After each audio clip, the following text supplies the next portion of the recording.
of the Lord Jesus Christ this morning. ಈ ಒಂದು ಬೆಳಗಿನ ಸಮಯದಲ್ಲಿ ಯೇಸು ಕ್ರಿಸ್ತನ ಹೆಸರಿನಲ್ಲಿ ನಿಮಗೆಲ್ಲರಿಗೂ ನಾನು And I ವಂದನೆಯನ್ನು want to wish you ಸಲ್ಲಿಸುತ್ತೇನೆ. all, wish you a happy new year. ಎಲ್ಲರಿಗೂ ಹೊಸ ವರ್ಷದ ಹಾರ್ದಿಕ ಶುಭಾಶಯಗಳನ್ನು ಕೋರುವಂತವನಾಗಿದ್ದೇನೆ. Happy new year. ಹೊಸ ವರ್ಷದ ಹಾರ್ದಿಕ ಶುಭಾಶಯಗಳು. May this new year will be a Christ-centered new year. ಈ ಒಂದು ಹೊಸ ವರ್ಷವು ಕ್ರಿಸ್ತನನ್ನು ಮಧ್ಯಸ್ಥಿಕೆಯನ್ನು ವಹಿಸಿಕೊಂಡು ಆತ ನಿಮ್ಮ ನಡೆಸಲಿ ಎಂದು ನಾನು ಭಾವಿಸುವಂತವನಾಗಿದ್ದೇನೆ. Will be not focused on a problem. ನಾವು ನಮ್ಮ ಸಮಸ್ಯೆಗಳ ಮೇಲೆ ನಾವು ನಮ್ಮ ಕಣ್ಣನ್ನು ಇಡದ ರೀತಿಯಲ್ಲಿ We will not be centered with a Satan conscious. We will be Christ conscious this year. ನಾವು ಸೈತಾನನನ್ನು ಕುರಿತು ನಾವು ಆಲೋಚನೆ ಮಾಡದ ರೀತಿಯಲ್ಲಿ ಯೇಸು ಕ್ರಿಸ್ತನನ್ನೇ ಕುರಿತು ನಾವು ಆಲೋಚನೆ ಮಾಡುವಂತವರಾಗಿ ನಾವು ಕಾಣಲ್ಪಡೋಣ. God has brought us into 2025 for a purpose. ಈ ದೇವರು ನಮ್ಮನ್ನು 2025ನೇ ವರ್ಷದಲ್ಲಿ ಯಾವುದೋ ಒಂದು ಕಾರ್ಯಕ್ಕೋಸ್ಕರ ಆತ ನಮ್ಮನ್ನು ಕರೆದುಕೊಂಡು ಬಂದಿದ್ದಾನೆ. You are not by mistake you crossed 2024. ಏನೋ ಒಂದು ಅಕಸ್ಮಾತ್ ಆಗಿ ನೀವು 2024 ವರ್ಷವನ್ನು ದಾಟಿಕೊಂಡು ಬಂದಿಲ್ಲ. God has a purpose. ಎಲ್ಲದಕ್ಕೂ ದೇವರು ಉದ್ದೇಶವನ್ನು ಇಟ್ಟಿದ್ದಾನೆ. God has a purpose in my life and in your life. ನನ್ನ ಜೀವಿತದಲ್ಲಿಯೂ ನಿಮ್ಮ ಜೀವಿತದಲ್ಲಿಯೂ ದೇವರು ಒಂದು ಉದ್ದೇಶವನ್ನು ಇಟ್ಟಿದ್ದಾನೆ. Let's pray and give ourselves to God this year that will be useful for the kingdom of God. ನಾವು ಈ ಸಮಯದಲ್ಲಿ ಪ್ರಾರ್ಥನೆ ಮಾಡುತ್ತಾ ನಮ್ಮನ್ನು ನಾವೇ ದೇವರಿಗೆ ಒಪ್ಪಿಸಿಕೊಡೋಣ, ಆತನಿಗೋಸ್ಕರ ಮತ್ತು ಆತನ ಸೇವೆಗೋಸ್ಕರ ನಾವು ಉಪಯುಕ್ತವಾಗುವಂತೆ. People who are committed themselves in the church, I pray that you will take more responsibility in the church. ಸಭೆಯಲ್ಲಿ ಕಾಣಲ್ಪಡುವಂತ ಜನರು ನೀವು ಸಭೆಗೆಂದು ನೀವು ನಿಮ್ಮನ್ನೇ ಒಪ್ಪಿಸಿಕೊಡುವಂತ ಸಮಯದಲ್ಲಿ ಅಧಿಕವಾಗಿ ಇರುವಂತ ಕಾರ್ಯಗಳಲ್ಲಿ ನಿಮ್ಮನ್ನು ನೀವೇ ತೊಡಗಿಕೊಳ್ಳಿರಿ. And people who are committed to the Lord, I pray that you will be committed more to God. ನೀವು ದೇವರಿಗಾಗಿ ಎಂದು ನಿಮ್ಮನ್ನು ನೀವೇ ಒಪ್ಪಿಸಿಕೊಡುವಂತ ಸಮಯದಲ್ಲಿ ಅಧಿಕವಾಗಿ 2025ನೇ ವರ್ಷದಲ್ಲಿ ಇನ್ನೂ ಅಧಿಕವಾಗಿ ನಿಮ್ಮನ್ನು ನೀವೇ ದೇವರಿಗೆ ಒಪ್ಪಿಸಿಕೊಡಿರಿ. So I pray that you will give yourself fully to God. ನಾನು ಪ್ರಾರ್ಥನೆ ಮಾಡುತ್ತೇನೆ ನೀವು ಸಂಪೂರ್ಣವಾಗಿ ದೇವರಿಗೆ ನಿಮ್ಮನ್ನು ನೀವೇ ಒಪ್ಪಿಸಿಕೊಡುತ್ತೀರಾ And ಎಂದು. you will give yourself more into the kingdom of God. ಅದು ಮಾತ್ರವಲ್ಲ ದೇವರ ರಾಜ್ಯಕ್ಕಾಗಿ ಎಂದು ನೀವು ಅಧಿಕವಾಗಿ ನಿಮ್ಮನ್ನು ನೀವೇ ಒಪ್ಪಿಸಿಕೊಡುತ್ತೀರಾ ಎಂದು ನಾನು ಭಾವಿಸುವಂತವನಾಗಿದ್ದೇನೆ. As I told you, we are not by mistake we entered 2025. God has each one of us a purpose and plan. ನಾವೇನೋ ಅಕಸ್ಮಾತ್ ಆಗಿ 2024 ವರ್ಷವನ್ನು ಮುಗಿಸಿ 2025ನೇ ವರ್ಷದಲ್ಲಿ ಬಂದಿದ್ದೇವೆ ಎಂದು ಭಾವಿಸಬೇಡಿರಿ. ಯಾಕೆಂದ್ರೆ ದೇವರು ಪ್ರತಿಯೊಬ್ಬರಿಗೆ ಉದ್ದೇಶವನ್ನು ಇಟ್ಟಿದ್ದಾನೆ. Many have not crossed this year. ಎಷ್ಟೋ ಜನರು 2025ನೇ ವರ್ಷವನ್ನು ಕಂಡಿಲ್ಲ, They are gone. ಅವರು ಹೋಗಿಬಿಟ್ಟಿದ್ದಾರೆ. If God has kept us alive, ಆದ್ರೆ ನಮ್ಮ ದೇವರು ನಮ್ಮನ್ನು ಇನ್ನು ಜೀವಂತವಾಗಿಟ್ಟಿದ್ದಾನೆ. there is a reason. ಅದಕ್ಕೋಸ್ಕರ ಒಂದು ಉದ್ದೇಶ ಉಂಟು. He has a plan for each one of us. ಪ್ರತಿಯೊಬ್ಬರಿಗೆ ಅವನು ಉಪಾಯವನ್ನು ಮಾಡಿಟ್ಟಿದ್ದಾನೆ. And whatever we are not able to accomplish for the kingdom of God last year, may God help us to fulfill in this year. ಹೋದ ವರ್ಷದಲ್ಲಿ ದೇವರ ರಾಜ್ಯಕ್ಕೋಸ್ಕರ ಏನನ್ನು ಮಾಡಕ್ಕೆ ಆಗದೆ ಹೋಯಿತು, ದೇವರು ಇದೇ ವರ್ಷದಲ್ಲಿ ಪ್ರತಿಯೊಂದನ್ನು ಆತನು ಪರಿಪೂರ್ಣವಾಗಿ ನಿಮಗೆ ಸಫಲವನ್ನು ಕೊಡಲಿ. Amen. Amen. Hallelujah. Hallelujah. I ask God, Lord, whatever I could not accomplish last year, please help me, Lord, to do it this year. ನಾನು ದೇವರಲ್ಲಿ ನಾನು ಕೇಳಿಕೊಂಡನು, ದೇವರೇ ಹಳೆಯ ವರ್ಷದಲ್ಲಿ ಏನನ್ನು ಮಾಡೋದಕ್ಕೆ ಆಗಲಿಲ್ಲವೋ ದೇವರೇ ನಿನ್ನ ನಾಮದಲ್ಲಿ ಈ ವರ್ಷದಲ್ಲಿ ಪ್ರತಿಯೊಂದು ನಾನು ಸ್ವತಂತ್ರಿಸಿಕೊಳ್ಳುತ್ತೇನೆ. If you are praying, we must pray more. ಪ್ರಾರ್ಥನೆ ಮಾಡುವುದಾದ್ರೆ ಇನ್ನು ಅಧಿಕವಾಗಿ ಪ್ರಾರ್ಥನೆ ಮಾಡಿರಿ. If you are giving, you must give more. ನೀವು ಕೊಡುವುದಾದರೆ ಅಧಿಕವಾಗಿ ದೇವರಿಗೆ ಕೊಡಿರಿ.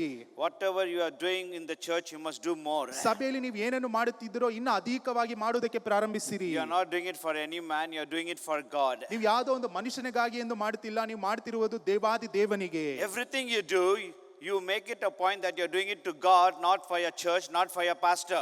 ನೀವು ಏನೇನು ಮಾಡುತ್ತಿದ್ದೀರೋ ಈ ಸಭೆಯಲ್ಲಿ ನೀವು ಸಭೆಯ ಸೇವಕರಿಗಾಗಲಿ ಇಲ್ಲವಾದ್ರೆ ಜನರಿಗಾಗಿ ಎಂದು ನೀವು ಮಾಡುತ್ತಿದ್ದೀರಿ ಎಂದು ಭಾವಿಸಬೇಡಿರಿ. ಯಾಕಂದ್ರೆ ನೀವು ಮಾಡ್ತಿರುವಂತದ್ದು ಎಲ್ಲವೂ ದೇವರಿಗೋಸ್ಕರ. Because the reward comes not from any man, it comes from God. ಯಾಕಂದ್ರೆ ಬಹುಮಾನವು ಯಾವ ಮನುಷ್ಯನಿಂದ ಬರುವುದಿಲ್ಲ, ಬಹುಮಾನ ಎನ್ನುವಂಥದ್ದು ಬರುವಂಥದ್ದು ದೇವರಿಂದ ಮಾತ್ರವೇ. When you serve God, God is not a debtor, but He will bless you. ನೀವು ದೇವರನ್ನು ಆರಾಧಿಸಿ ಆತನಿಗೆ ಸೇವೆ ಸಲ್ಲಿಸುವಂತ ಸಮಯದಲ್ಲಿ ದೇವರು ಸಾಲಗಾರನಲ್ಲ, ಆತನು ಮತ್ತೆ ಇನ್ನು ಅಧಿಕವಾಗಿ ನಿಮಗೆ ಕೊಡುವಂತವನಾಗಿರುತ್ತಾನೆ. And I take this time ಈ ಸಮಯವನ್ನು ತೆಗೆದುಕೊಳ್ಳುತ್ತೇನೆ to thank dear pastor for giving me the privilege all last year to come and share the word of God. ದೇವ ಸೇವಕರಿಗೆ ನಾನು ಕೃತಜ್ಞತೆ ಉಳ್ಳವನಾಗಿದ್ದೇನೆ. ಯಾಕಂದ್ರೆ ಹೋದ ವರ್ಷ ಪೂರ್ತಿಯಾಗಿ ನನಗೆ ಒಂದು ಸಹಾಯ ಮಾಡಿ ದೇವರ ವಾಕ್ಯವನ್ನು ಹಂಚಿಕೊಳ್ಳುವುದಕ್ಕೆ ಈ ಒಂದು ಜಾಗವನ್ನು ನನಗೆ ಕೊಟ್ಟಿದ್ದಾರೆ. And I mean it, and from the bottom of my heart I thank you pastor and your family. ಹೃದಯ ಅಂತರಾಳದಿಂದ ದೇವ ಸೇವಕರಿಗೆ ಮತ್ತೆ ಅವರ ಕುಟುಂಬಕ್ಕೆ ನಾನು ಕೃತಜ್ಞತೆ ಉಳ್ಳವನಾಗಿದ್ದೇನೆ. I have many invitations to go. ನನಗೆ ಅನೇಕ ಕರೆಯುವಿಕೆ ಉಂಟು. But many times pastors don't give the pulpit on Sundays. ಆದ್ರೆ ದೇವ ಸೇವಕರು ಭಾನುವಾರ ದಿನದಂದು ಫುಲ್ ಪೀಟ್ ಅನ್ನು ಕೊಡುವುದಿಲ್ಲ. But I thank God. ಆದ್ರೆ ದೇವರಿಗೆ ನಾನು ಸ್ತೋತ್ರ ಮಾಡುತ್ತೇನೆ. He is my father and he is my pastor. ಅವರು ನನ್ನ ತಂದೆ ಆಗಿದ್ದಾರೆ, ಅದು ಮಾತ್ರ ಅಲ್ಲ ನನ್ನ ದೇವ ಸೇವಕರಾಗಿದ್ದಾರೆ. And God spoke to me for this year through him. ಅದು ಮಾತ್ರವಲ್ಲದೆ ದೇವರು ಅವರ ಮುಖಾಂತರವಾಗಿ ನನಗೋಸ್ಕರ ದೇವರು ಮಾತನಾಡಿದ್ದಾನೆ. He gave me a message. ಅವರು ನನಗೆ ಒಂದು ಸಂದೇಶವನ್ನು ಕೊಟ್ಟರು. When I wish you happy new year. ನಾನು ಅವರಿಗೆ ಹೊಸ ವರ್ಷದ ಆರ್ಥಿಕ ಶುಭಾಶಯವನ್ನು ಹೇಳುವಂತ ಸಮಯದಲ್ಲಿ He blessed me. Maybe he was inspired by the Holy Spirit. I believe you are inspired by the Holy Spirit, and he messaged me, may God fill you with a new anointing and make you a warrior.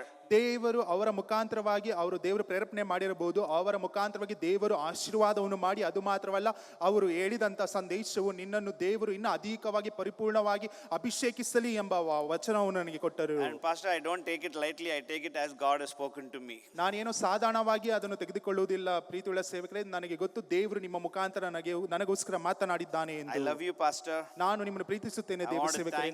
God and thank you for all the love and the support and the help that you are doing for me. ಅದು ಮಾತ್ರ ಅಲ್ಲ, ದೇವರಿಗೆ ನಾನು ಸ್ತೋತ್ರವನ್ನು ಸಲ್ಲಿಸುತ್ತೇನೆ, ಯಾಕಂದ್ರೆ ನಿಮ್ಮ ಮುಖಾಂತರವಾಗಿ ದೇವರು ನನಗೆ ಎಲ್ಲ ಪ್ರೀತಿಯನ್ನು ಕರುಣೆಯನ್ನು ಪ್ರತಿಯೊಂದನ್ನು ದೇವರು ಅನುಗ್ರಹಿಸಿಕೊಟ್ಟಿದ್ದಾನೆ. I'll remain grateful and faithful to God. ನಾನು ಯಾವಾಗಲೂ ದೇವರಿಗೋಸ್ಕರ ನಾನು ಆತನ ಸನ್ನಿಧಾನದಲ್ಲಿ ಆತನಿಗೆ ಕೃತಜ್ಞತೆ ಉಳ್ಳವನಾಗಿದ್ದೇನೆ, ಅದು ಮಾತ್ರವಲ್ಲ ಆತನಿಗಾಗಿ ಎಂದು ನಾನು ಸಮರ್ಪಿಸಿಕೊಡುತ್ತೇನೆ. You should be a blessed person to have a man of God like this.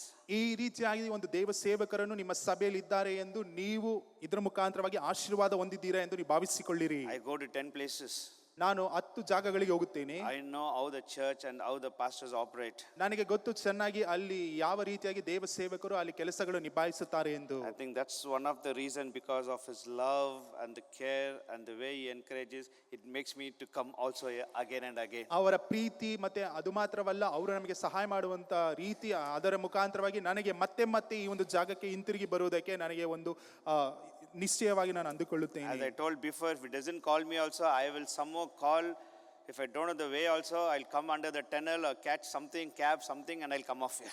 ನಾನು ಮೊದಲನೇದಾಗಿ ಹೇಳಿದ ರೀತಿಯಲ್ಲಿ ಅವರು ಕರೆಯುತ್ತಾರೋ ಕರೆಯದೆ ಹೋದರೂ ಸಹ ನನ್ನನ್ನು ನಾನೇ ಸಿದ್ಧ ಮಾಡಿಕೊಂಡು ಕ್ಯಾಬ್ ಸಿಕ್ಕುವುದಾದ್ರೆ ಕ್ಯಾಬ್ ಅನ್ನು ತೆಗೆದುಕೊಂಡು, ಇಲ್ಲವಾದರೆ ಹೇಗಾದರೂ ಮಾಡಿ ನಾನು ಸಭೆಗೆ ಹಾದು ಬರುತ್ತೇನೆ. I said you are blessed to have a pastor like this. ನಾನು ಹೇಳುತ್ತಿದ್ದೇನೆ, ಈ ರೀತಿಯಾದ ಒಂದು ದೇವ ಸೇವಕರನ್ನು ಹೊಂದಿರುವುದು ನಿಮ್ಮ ಭಾಗ್ಯವಾಗಿದೆ. Let me tell once again. ಮತ್ತೆ ಇನ್ನೊಂದು ಆರ್ತಿ ಹೇಳುತ್ತೇನೆ, You are a blessed people to have a pastor like this. ನೀವು ಆಶೀರ್ವಾದವನ್ನು ಹೊಂದಿರುವಂತ ವ್ಯಕ್ತಿಗಳಾಗಿದ್ದೀರಾ, ಯಾಕಂದ್ರೆ ಈ ರೀತಿಯಾದ ಸೇವಕರು ನಿಮಗೆ ದೇವರು ಕೊಟ್ಟಿದ್ದಾನೆ. I'm sorry to say, ನಾನು ದುಃಖದಿಂದ I ಹೇಳುತ್ತೇನೆ, don't want to say, but still I tell you, many pastors work for the living. They have a church for the living. ಅನೇಕ ಸೇವಕರು ಅವರ ಜೀವನಕ್ಕೋಸ್ಕರ ಎಂದು ಸಭೆಯನ್ನು ನಡೆಸುತ್ತಾರೆ. He's not like that. ಆದ್ರೆ ನಿಮ್ಮ ಸೇವಕರು ಆ ರೀತಿಯಾಗಿ ಅಲ್ಲ. God has blessed him abundantly. ದೇವರು ಅವರನ್ನು ಅಧಿಕವಾಗಿ ಆಶೀರ್ವಾದ ಮಾಡಿದ್ದಾರೆ. With the vision and burden what God has given is serving faithfully for you and for the kingdom of God. ದೇವರು ಅವರಿಗಾಗಿ ಎಂದು ಕೊಟ್ಟಿರುವಂತ ಆ ಒಂದು ಮಾರ್ಗ ಆ ದೇವರ ರಾಜ್ಯಕ್ಕೋಸ್ಕರ, ಅದು ಮಾತ್ರವಲ್ಲ ನಿಮಗೂ ಸೇವೆ ಮಾಡಬೇಕೆಂದು ದೇವರ ಚಿತ್ತದಿಂದ ಅವರು ಮಾಡುತ್ತಿದ್ದಾರೆ ಸೇವೆಯನ್ನು. I also align with him. ನಾನು ಸಹ ಅವರ ಸಂಗಡ ನಾನು ಇಜ್ಜೋಡಾಗಿ ನಾನು ನನ್ನ ಕೆಲಸವನ್ನು Wherever I ಮಾಡುತ್ತೇನೆ. go, I don't ask for money. ನಾನು ಎಲ್ಲಿ ಹೋಗಿದರೂ ನಾನು ಯಾರ ಬಳಿಯಲ್ಲೂ ನಾನು ಹಣವನ್ನು If ಕೇಳುವುದಿಲ್ಲ. they give little also, if they give more also, I don't ask anything and I don't tell anything. I just bring it, put in my pocket and come off. ನಾನು ಅವರ ಬಳಿಯಲ್ಲಿ ಅವರು ಅಧಿಕವಾಗಿ ಕೊಟ್ಟರು ಕಮ್ಮಿಯಾಗಿ ಕೊಟ್ಟರು ಸಹ ನಾನು ಅವರ ಬಳಿಯಲ್ಲಿ ನಾನು ಮಾತನಾಡುವುದಿಲ್ಲ, ಕೇಳುವುದೂ ಇಲ್ಲ. ಅವ್ರು ಏನನ್ನು ಕೊಡ್ತಾರೋ ನಾನು ತೆಗೆದುಕೊಂಡು ಬರುತ್ತೇನೆ. Last time I went to one place, ನಾನು ಒಂದು ಜಾಗಕ್ಕೆ ಹೋದೆನು, never had a good experience, ಅಲ್ಲಿ ಒಂದು ಉತ್ತಮವಾದ ಅನುಭವವಾಯಿತು. but I didn't murmur. ಆದರೂ ಸಹ ನಾನು ಗುಣಗುಟ್ಟಲಿಲ್ಲ. People are blessed. ಜನರು ಅಲ್ಲಿ ಆಶೀರ್ವಾದ ಹೊಂದಿದರು. I am happy. ಯಾಕಂದ್ರೆ ಅದರಿಂದ ನಾನು ಸಂತೋಷವುಳ್ಳವನಾಗಿದ್ದೇನೆ. God has a multiple way to bless his servants. ದೇವರ ಬಳಿಯಲ್ಲಿ ಅನೇಕ ಮಾರ್ಗಗಳು ಉಂಟು ತನ್ನ ಸೇವಕರನ್ನು ಆಶೀರ್ವದಿಸುವುದಕ್ಕೋಸ್ಕರ. But nothing will stop me to serve God. ಯಾವುದು ಸಹ ಅಲ್ಲಿ ತಡೆಯಾಗಿ ನಿಂತುಕೊಳ್ಳುವುದಿಲ್ಲ ದೇವರ ಸೇವೆಯನ್ನು ಮಾಡುವುದಕ್ಕೆ. Whether people give or no, ಜನರು ಕೊಡುತ್ತಾರೋ ಇಲ್ಲವೋ, till the last moment I will serve God. ಕೊನೆಯ ಉಸಿರಿನವರೆಗೂ ದೇವರಿಗೆ ನಾನು ಸ್ತೋತ್ರವನ್ನು ಸಲ್ಲಿಸುವಂತವನಾಗಿರುತ್ತೇನೆ. Hallelujah. Hallelujah. Hallelujah. Hallelujah. So today ಈ ದಿನದಲ್ಲಿ I want to talk to you a little bit about the anointing. ಕೆಲವು ಅಭಿಷೇಕದ ಕುರಿತು ಮಾತನಾಡೋದಕ್ಕೆ ನಾನು First ಇಷ್ಟಪಡುತ್ತೇನೆ. service I spoke why you need to be anointed. ಮೊದಲನೇ ಸರ್ವಿಸ್ನಲ್ಲಿ ಮಾತನಾಡಿದ ರೀತಿಯಲ್ಲಿ ಯಾಕೆ ನಿಮ್ಮಲ್ಲಿ ಅಭಿಷೇಕ ಅವಶ್ಯಕತೆ ಉಂಟು. I gave 5 points. ನಾನು 5 ವಾಕ್ಯಗಳನ್ನು ಕೊಟ್ಟೆನು. The first reason, because Jesus was anointed by God. ಮೊದಲನೇ ವಾಕ್ಯ ಯಾಕೆಂದ್ರೆ ಯೇಸು ಕ್ರಿಸ್ತನೇ ದೇವರ ಅಭಿಷೇಕದಿಂದ ಅಭಿಷೇಕ ಹೊಂದನು. Because he was anointed by God, he went about doing good. ಆತನು ದೇವರಿಂದ ಅಭಿಷೇಕ ಹೊಂದಿದ್ದರಿಂದಲೇ ಆತನು ಎಲ್ಲವನ್ನು ಒಳ್ಳೆಯದಾಗಿ ಮಾಡಿದನು. If you are anointed, you have no option. Wherever you go, you'll do good. ನೀವು ಅಭಿಷೇಕವನ್ನು ಹೊಂದಿರುವುದಾದರೆ ನೀವು ಎಲ್ಲೆಲ್ಲಿ ಹೋಗುತ್ತೀರೋ ಎಲ್ಲಾ ಕಡೆ ಒಳ್ಳೆಯ ಕಾರ್ಯಗಳನ್ನೇ ಮಾಡುತ್ತೀರಾ. That is one of the signs that you're anointed. Wherever you go, you'll speak good, you will do good. ಇದು ಒಂದು ಚಿಹ್ನೆ ಆಗಿದೆ, ಕಾರ್ಯವಾಗಿದೆ. ನೀವು ಅಭಿಷೇಕವನ್ನು ಹೊಂದಿರುವುದಾದರೆ ನೀವು ಒಳ್ಳೆಯ ಕಾರ್ಯಗಳನ್ನೇ ನೋಡುತ್ತೀರಾ, ಒಳ್ಳೆಯ ಕಾರ್ಯಗಳನ್ನೇ ಮಾಡುತ್ತೀರಾ. The second reason I said, ಎರಡನೆಯ ಕಾರ್ಯ ಹೇಳಿದೆ, because the great prophet Elijah asked his follower Elisha, what do you want when I'm going to be taken away? ಅಲ್ಲಿ ದೊಡ್ಡದಾಗಿರುವಂತಹ ಪ್ರವಾದಿಯು ಎಲಿಯನು ಎಲಿಷನ ಬಳಿಯಲ್ಲಿ ಕೇಳುತ್ತಾನೆ, ನಾನು ದೇವರಿಂದ ತೆಗೆಯಲ್ಪಡುವಂತ ಸಮಯದಲ್ಲಿ ನಿನಗೆ ಏನು ಬೇಕು? And prophet Elisha never asked for his property or never asked for money. He knew it, if I get what he has, I'll have everything. He asked double portion of his anointing. ಅಲ್ಲಿ ಎಲಿಷನು ಆತನ ಬಳಿಯಲ್ಲಿ ಇರುವಂತ ಆಸ್ತಿಯನ್ನಾಗಲಿ ಇಲ್ಲವಾದರೆ ಅಂತಸ್ತನಾಗಲಿ ದುಡ್ಡನ್ನಾಗಲಿ ಕೇಳಲಿಲ್ಲ. ಎಲಿಷನು ಆತನಿಗೆ ಚೆನ್ನಾಗಿ ಗೊತ್ತಿತ್ತು, ಎಲಿಯನ ಮೇಲೆ ಇದ್ದಂತ ಅಭಿಷೇಕವನ್ನು ಎರಡರಷ್ಟಾಗಿ ನಾನು ಪಡೆದುಕೊಳ್ಳುವುದಾದರೆ ಎಲ್ಲವೂ ನನಗೆ ದೊರಕುತ್ತದೆ ಎಂದು ಆತನು ತಿಳಿದಿದ್ದನು. Because he knew the days of Elijah is not going to be, in the days of Elisha is going to be more greater trouble. So he asked for double portion, and we see exactly it had more trouble Elisha was able to handle because he had a double portion of the anointing. ಆತನಿಗೆ ಚೆನ್ನಾಗಿ ಗೊತ್ತಿತ್ತು ಎಲಿಯನ ಕಾಲದಲ್ಲಿ ಇದ್ದಂತ ರೀತಿಯಲ್ಲಿ ಎಲಿಷನ ಕಾಲದಲ್ಲಿ ಇರುವುದಿಲ್ಲ. ಯಾಕಂದ್ರೆ ಅಧಿಕವಾದ ಸಮಸ್ಯೆಗಳು ಉಂಟಾಗುತ್ತದೆ. ಎಲಿಯನಲ್ಲಿ ಇದ್ದಂತ ಅಭಿಷೇಕವು ಅದು ಸಾಕಾಗುವುದಿಲ್ಲ. ಅದರ ನಿಮಿತ್ತವಾಗಿ ಎರಡರಷ್ಟು ಅಲ್ಲಿ ಅಭಿಷೇಕವು ಆತನಿಗೆ ಅವಶ್ಯಕತೆ ಉಂಟು. ಯಾಕಂದ್ರೆ ಬರುವಂತ ಸಮಸ್ಯೆಗಳನ್ನು ಎದುರಿಸುವುದಕ್ಕೆ ಆತನಲ್ಲಿ ಆ ಒಂದು ಅಭಿಷೇಕದ ಅವಶ್ಯಕತೆ ಇತ್ತು. And I said the third reason why we need to be anointed. ನಾನು ಮೂರನೇ ಉದಾಹರಣೆಯನ್ನು ಕೊಟ್ಟೆನು, ಯಾಕೆ ನಾವು ಅಭಿಷೇಕವನ್ನು ಹೊಂದಿಕೊಳ್ಳಬೇಕೆಂದು. Because the Bible says so. ಸತ್ಯದ ವಾಕ್ಯವು ಹೇಳುತ್ತದೆ. Bible says in Zechariah 4:6. ಜಕಾರಿಯನು 4:6 ಬರೆಯಲ್ಪಟ್ಟಿದೆ. It's not by might nor by power but by the spirit of the almighty God. ನನ್ನ ಬಲದಿಂದ ಆಗಲಿ ಇಲ್ಲಾಂದ್ರೆ ನನ್ನ ಶಕ್ತಿಯಿಂದ ಆಗಲಿ ಯಾವುದು ಸಾಧ್ಯವಿಲ್ಲ, ಎಲ್ಲವೂ ನಡೆಯುವಂತದ್ದು ದೇವರ ಬಲದಿಂದಲೇ. Zerubbabel started to build the temple of God. He could not do it because the enemy raised against him. ಜೆರುಬ್ಬಾಬೆಲನು ಅಲ್ಲಿ ದೇವರ ಮಂದಿರವನ್ನು ಕಟ್ಟುವುದಕ್ಕೆ ಪ್ರಾರಂಭಿಸಿದನು, ಆದರೆ ಶತ್ರುವು ಆತನಿಗೆ ವಿರೋಧವಾಗಿ ಬಂದಿದ್ದರಿಂದ ಆತನಿಂದ ಕಟ್ಟುವುದಕ್ಕೆ ಆಗಲಿಲ್ಲ. He faced problem from all the side. ಎಲ್ಲಾ ಕಡೆಯಿಂದ ಸಮಸ್ಯೆಗಳಿಗೆ ಒಳಗಾದನು. And the work of God stopped. ಅಲ್ಲಿ ದೇವರ ಕೆಲಸವು ಅಲ್ಲಿ ತಡೆಯಾಗಿ ನಿಂತಿದೆ. Then God's word came to Zerubbabel, fear not, it's not by a might nor a power but by my spirit it will work everything. ಅಲ್ಲಿ ಜೆರುಬ್ಬಾಬೆಲನಿಗೆ ಈ ಒಂದು ಸಮಯದಲ್ಲಿ ದೇವರ ವಾಕ್ಯವು ಬರುತ್ತದೆ, ನಿನ್ನ ಬಲದಿಂದಾಗಲಿ ನಿನ್ನ ಶಕ್ತಿಯಿಂದಾಗಲಿ ಪರಾಕ್ರಮದಿಂದಾಗಲಿ ಆಗುವುದಿಲ್ಲ, ಎಲ್ಲವೂ ದೇವರ ಆತ್ಮನಿಂದಲೇ ನಡೆಸಲ್ಪಡುತ್ತದೆ ಎಂದು ದೇವರ ವಾಕ್ಯ ಬಂದಿತು. Your very hand that laid the foundation to build the temple of God, your very hand will complete to the temple of God. ಆ ಒಂದು ಕೈ ಯಾವುದು ದೇವರ ಕಟ್ಟಡವನ್ನು ಕಟ್ಟುವುದಕ್ಕೆ ಪ್ರಾರಂಭಿಸಿತೋ ಅದೇ ಕೈಯಿನಿಂದ ಕಟ್ಟಡವನ್ನು ಮುಗಿಸಿ ದೇವರನ್ನು ಆರಾಧಿಸುತ್ತೀಯಾ ಎಂದು ದೇವರ ವಾಕ್ಯವು ಆತನಿಗೆ ಆದು ಬಂದಿತು. I pray in the name of Jesus Christ, what God had made it to start, if it's incomplete, I pray in the name of Jesus Christ that you will complete it. ಯೇಸು ಕ್ರಿಸ್ತನ ನಾಮದಲ್ಲಿ ನಾನು ಪ್ರಾರ್ಥನೆ ಅದನ್ನು ಮುಕ್ತಾಯವಾಗುತ್ತಿಲ್ಲ ಎಂದು ನೀವು ತಿಳಿಯಬೇಡಿರಿ. ಯಾಕೆಂದ್ರೆ ಅದೇ ದೇವರು ಪ್ರಾರಂಭಿಸಿದಂತ ದೇವರು ನಿಮ್ಮನ್ನು ಪೂರ್ತಿಯಾಗಿ ಮಾಡಿ ಮುಗಿಸುವುದಕ್ಕೆ ಆತನು ತನ್ನ ಶಕ್ತಿಯನ್ನು ಕೊಡುವಂತವನಾಗಿದ್ದಾನೆ. Then we see one of the significant character in the Old Testament, David. ನಾವು ಹಳೆಯ ಒಡಂಬಡಿಕೆಯಲ್ಲಿ ದಾವೀದನ ಕುರಿತು ಚರಿತ್ರೆಯಲ್ಲಿ ನಾವು ನೋಡುತ್ತೇವೆ. Then we see one more very nice character in the New Testament, Peter. ಹೊಸ ಒಡಂಬಡಿಕೆಯಲ್ಲಿ ಇನ್ನೊಂದು ವ್ಯಕ್ತಿಯ ಕುರಿತು ನಾವು ನೋಡುತ್ತೇವೆ, ಅದು ಪೇತ್ರನು. They were both out of nowhere, nobody, they became somebody because of the anointing that came upon their life. ಈ ಇಬ್ಬರ ಜೀವಿತದಲ್ಲಿ ನೋಡುವಂತ ಸಮಯದಲ್ಲಿ ಏನು ಇಲ್ಲದೆ ಇರುವಂತ ಜನರು ಎಲ್ಲವನ್ನು ಹೊಂದಿಕೊಂಡವರಾಗಿ ಕಾಣಲ್ಪಟ್ಟರು ಯಾವಾಗ ದೇವರ ಪರಿಶುದ್ಧ ಆತ್ಮನು ಅವರನ್ನು ಅಭಿಷೇಕಿಸುವಂತ ಸಮಯದಲ್ಲಿ. People who have very low mentality, who say I am nobody, I am nothing, I am nothing, when the anointing comes you will become somebody, you will become somebody. ಅಲ್ಲಿ ಜನರ ಮನಸ್ಥಿತಿಯನ್ನು ನೋಡುವಂತ ಸಮಯದಲ್ಲಿ ಅವರು ಹೇಳುವಂತ ರೀತಿ, ನಾನು ಏನೂ ಇಲ್ಲ, ನನ್ನಿಂದ ಏನೂ ಆಗುವುದಿಲ್ಲ ಎಂದು ನೀವು ಬಯಸುವಂತ ಸಮಯದಲ್ಲಿ, ಆದರೆ ದೇವರ ಅಭಿಷೇಕವು ನಿಮ್ಮ ಮೇಲೆ ಆದು ಬರುವಂತ ಸಮಯದಲ್ಲಿ ನೀವು ಒಂದು ದೊಡ್ಡ ವ್ಯಕ್ತಿಯಾಗಿ ದೇವರು ಬದಲಾಯಿಸುವಂತವನಾಗಿದ್ದಾನೆ. For example, if you take my life, ಉದಾಹರಣೆಗಾಗಿ ನಮ್ಮ ಸೇವಕರ ಜೀವಿತವನ್ನು ತೆಗೆದುಕೊಳ್ಳುವ ಸಮಯದಲ್ಲಿ ಅವರಲ್ಲಿ ಏನೂ ಇರಲಿಲ್ಲ, nothing was done in my life, ಏನು ನಡೆಯುತ್ತಿರಲಿಲ್ಲ, I was a failure in life. ಅವರು ಸೋಲನ್ನು ಅನುಭವಿಸುವಂತವರಾಗಿದ್ದರು. When I met Jesus Christ, ಆದರೆ ಯೇಸುವನ್ನು ನಾನು ಸಂಧಿಸುವಂತ when the ಸಮಯದಲ್ಲಿ anointing came upon me, ಅಲ್ಲಿ ಪರಿಶುದ್ಧ ಆತ್ಮನ ಅಭಿಷೇಕ ಬರುವಂತ ಸಮಯದಲ್ಲಿ God has made me somebody to be a blessing to someone. ಅದು ಮಾತ್ರ ಅಲ್ಲದೆ ದೇವರು ಈ ಒಂದು ಅಭಿಷೇಕದ ನಿಮಿತ್ತವಾಗಿ ಅವರು ಬೇರೆಯವರಿಗೆ ಆಶೀರ್ವಾದ ಉಳ್ಳವರಾಗಿರುವಂತ ದೇವರು ಈ ದಿನದಲ್ಲಿ ಅಭಿಷೇಕಿಸಿ ಇಲ್ಲಿ ಇಟ್ಟಿದ್ದಾನೆ. Ordinary shepherd boy became the king of Israel. ಅಲ್ಲಿ ನೋಡುವಂತ ಸಮಯದಲ್ಲಿ ಕುರಿ ಕಾಯುವಂತ ಕುರುಬನು ಆತನು ಇಸ್ರಾಯೇಲ್ ಜನಾಂಗಕ್ಕೆ ರಾಜನಾಗಿ ಮಾರ್ಪಟ್ಟನು. Ordinary fisherman Peter became apostle of God. ಅಲ್ಲಿ ಮೀನು ಹಿಡಿಯುವಂತ ಬೆಸ್ತನು ಆತನು ಯೇಸು ಕ್ರಿಸ್ತನಿಗೆ ಅಪೊಸ್ತಲನಾಗಿ ಮಾರಲ್ಪಟ್ಟನು. So all these 5 reasons we see why we need to be anointed. ಈ ಒಂದು 5 ಕಾರ್ಯಗಳಲ್ಲಿ ನಾವು ನೋಡುತ್ತೇವೆ ಯಾವುದಕ್ಕೋಸ್ಕರ ನಾವು ದೇವರ ಅಭಿಷೇಕವನ್ನು ಹೊಂದಬೇಕೆಂದು. And I want to go to the second message what I want to give you. ಮತ್ತೆ ನಾನು ನಂತರ ಎರಡನೇ ದೇವರ ಸಂದೇಶಕ್ಕೆ ಹೋಗುತ್ತಿದ್ದೇನೆ. I took this message and I prepared because pastor gave me that word, may God fill you with a new anointing. ನಾನು ಈ ಒಂದು ವಾಕ್ಯವನ್ನು ತೆಗೆದುಕೊಂಡು ನಿಮಗೋಸ್ಕರ ನಾನು ಸಿದ್ಧನಾಗಿ ಬಂದಿದ್ದೇನೆ, ಯಾಕೆಂದ್ರೆ ದೇವ ಸೇವಕರು ನನಗೆ ಕೊಟ್ಟರು ಹೊಸ ಅಭಿಷೇಕವನ್ನು ಹೊಂದಿಕೋ ಎಂದು. In few days I begin to prepare and I want to give you this morning. ನಾನು ಕೆಲವು ವಾಕ್ಯಗಳು ನಿಮಗೋಸ್ಕರ ಸಿದ್ಧ ಮಾಡಿಕೊಂಡು ಬಂದಿದ್ದೇನೆ, ಅದು ನಿಮ್ಮ ಮಧ್ಯದಲ್ಲಿ ಹಂಚಿಕೊಳ್ಳುವುದಕ್ಕೆ ಇಷ್ಟಪಡುತ್ತೇನೆ. 5 anointing that was upon Jesus Christ.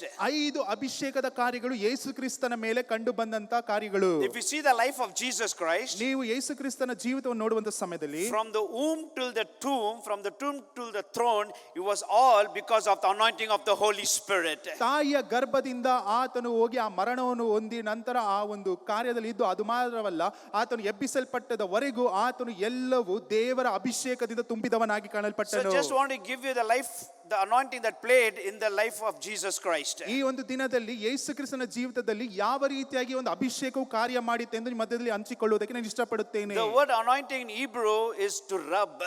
ಈ ಒಂದು ಇಬ್ರಿಯ ಭಾಷೆಯಲ್ಲಿ ಅಭಿಷೇಕ ಅಂತ ಹೇಳಬೇಕಾದ್ರೆ ಅದು ಒರೆಸುವಂತದ್ದು. Apply the oil. ಆ ಎಣ್ಣೆಯನ್ನು ಒರೆಸು, Apply the ointment. ಅಲ್ಲಿ ಇರುವಂತ ಆಯಿಂಟ್ಮೆಂಟ್ ಅನ್ನು ಒರೆಸಿಕೋ. Another word is to paint the oil upon you.